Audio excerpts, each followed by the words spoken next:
All right, so solving log functions, Unit 12, Day 2.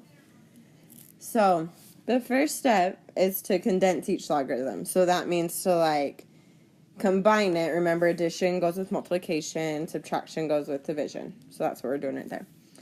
Then you use the one-to-one property, which is if log base b of m equals log base b of n, then m equals n.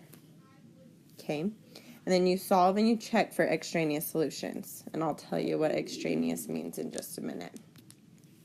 Let's just get right into it. So we have log base 5 of 5x plus 9 equals log base 5 of 6x. Well, those are already condensed, so we don't have to condense them. Then the one-to-one property tells us if we have log base 5 of some number and then log base 5 of another number, we can just cancel those log bases, the logs, because they're the same. Since they're the same, we can cancel them. Then you just set 5x plus 9 equal to 6x. So just set the insides equal, subtract the 5x over, and you get x equals 9. Cool. And now we have to check for extraneous solutions. So I have to go and I have to plug in what I just solved for x and make sure I don't get a negative number. You cannot get a negative number.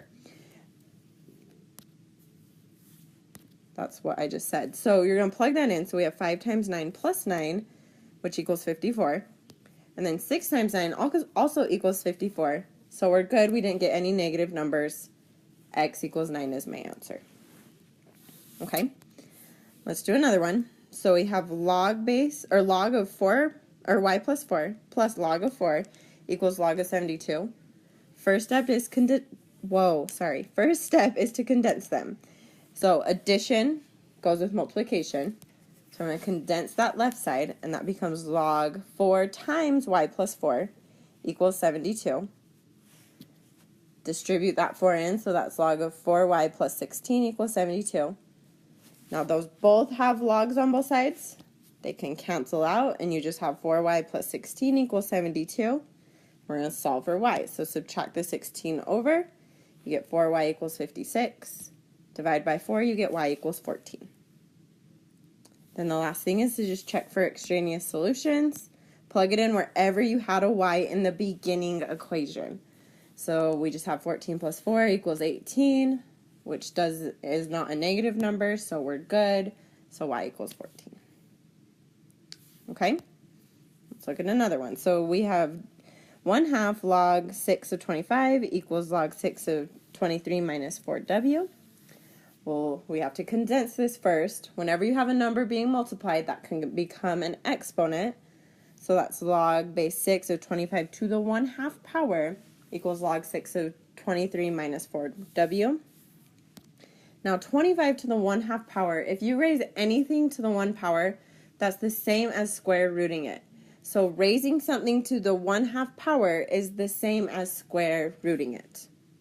Okay, that's very important. Raising something to the 1/2 power is the same as square rooting it. Write that down.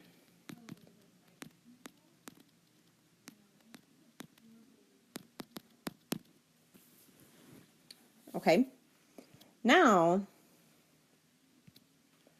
the square root of 25 is 5, so that's log base 6 of 5 equals log base 6 of 23 minus 4w. We have logs on both sides. They can cancel out, and you have 5 equals 23 minus 4w. Subtract the 23 over, you get negative 18 equals negative 4y. Divide by negative 4, and that should have been negative 18 over negative 4. But a negative divided by a negative is a positive, so that's why they're both positive. Reduce that fraction, and that's 9/2. Then we just have to check for extraneous solutions. So I'm going to plug that in. 23 minus 4 times 9/2 is 5, which is a positive number, so we're good. Okay? Let's do a different form now. So now this is when it's set equal to a number. So this is when a log of something, let's just say log of x, is set equal to some number. Okay, so first you condense and isolate the logarithm. Then we change it and write it in exponential form. Then we check for extraneous solutions. So let's do this. So we have log base 2 of x minus 4 equals 6. That's already condensed, that's already isolated. So I'm just going to draw my little e, change this to an exponential. So that's going to be 2 to the 6th power equals x minus 4. Now, put 2 to the 6 in your calculator, and you get 64 equals x minus 4. Add the 4 over, you get x equals 68. Then you just have to check for extraneous solutions, plug it in, make sure you don't get a negative number. 68 minus 4 is 64, so we're good. Okay? Let's do another, possibly. So now we have log base 3 of 4x plus 8 minus 7 equals negative 3. First, we have to condense and isolate that. The logarithm's already condensed, but we have that minus 7, so it's not isolated. So I need to add the 7 over. So you add the 7 over, and you get log base 3 of 4x plus 8 equals 4. Now change this to an exponential. So that's 3 to the 4th equals 4x plus 8. Well, 3 to the 4th is 81, so 81 equals 4x plus 8. Subtract the 8 over, you get 73 equals 4x. Divide by 4, and you get x equals 73/4. Okay, now we're just going to plug it in and check for extraneous solutions. So you have 4 times 73/4 plus 8, and that equals 81, which is positive, so we're good. You just have to, extraneous solutions cannot be negative. So extraneous solutions can't be negative.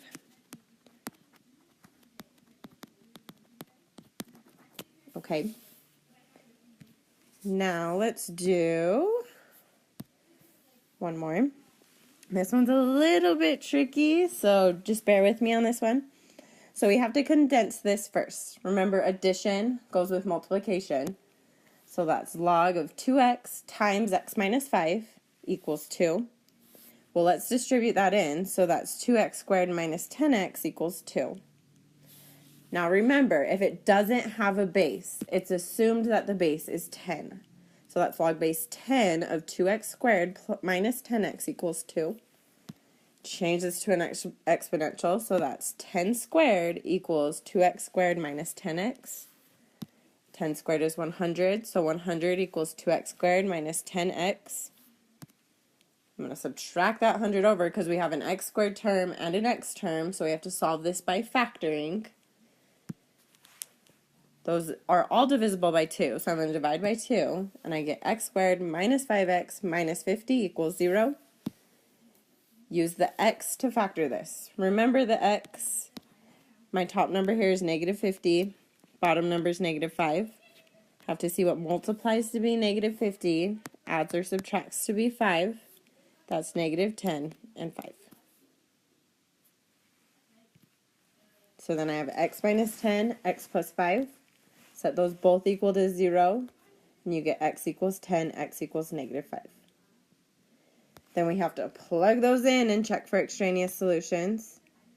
So you have 2 times 10 equals 20, and 10 minus 5 equals 5. Those are both positive, so 10 works. Let's plug in negative 5, so you have 2 times negative 5 is negative 10. Negative already doesn't work, but let's check the other one.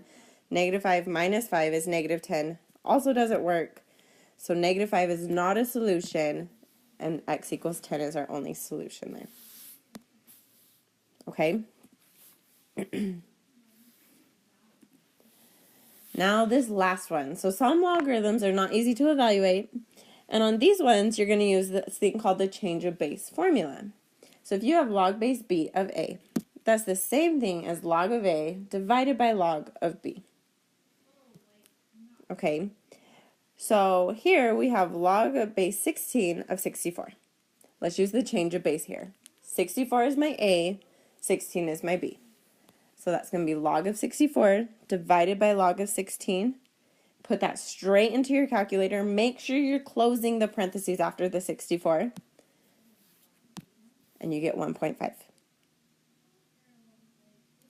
Now on B, same thing. So A is my 32. b is 8, so that's log of 32 divided by log of 8, which is 1.67.